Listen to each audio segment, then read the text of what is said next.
Today we'll be talking about what self-care is and then sharing some of our tips. So what is self-care? Ultimately, self-care is the things that we do to look after our mental health, and there are some really basic ones that we probably do every day without realising. So that can be from taking a shower, brushing your teeth and brushing your hair. Self-care is personal to everyone, and what someone else may do could be different to what you do, and that is totally okay because it's all about what's best for you and your mental health. Self-care looks different for all people. Some methods may work for some people, however not work for some other people. For example, I have found lifting at the gym has worked for me, but I haven't found reading has worked as well for me. So these are our top 5 tips for what you can do for self-care.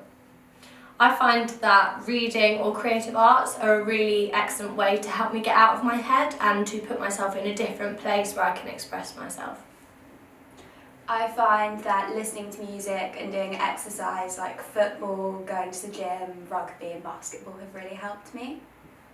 And I find things like gaming and using social media can really help me relax and get into a very comfortable space. Hopefully these help you and you guys can come up with your own ideas. So planning can always be very useful when in self-care. You don't necessarily need to section off a certain time of the day, but it's always good when you're making any plan that you allow for some time, maybe up to an hour or so, for you to just take a break, relax and unwind however you want to. It's also important to consider what self-care is not.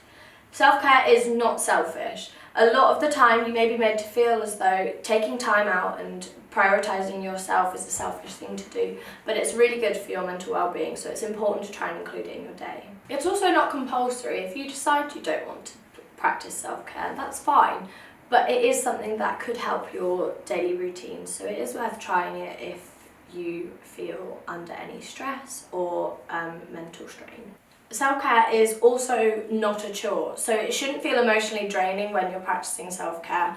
It's important to do something that makes you feel positive and makes you feel happy. For example, if you're doing something that isn't benefiting you mentally, then you aren't going to feel better after you have completed it. It's not a chore, it should be something that you want to do. It should be something that helps you and makes you feel better in yourself.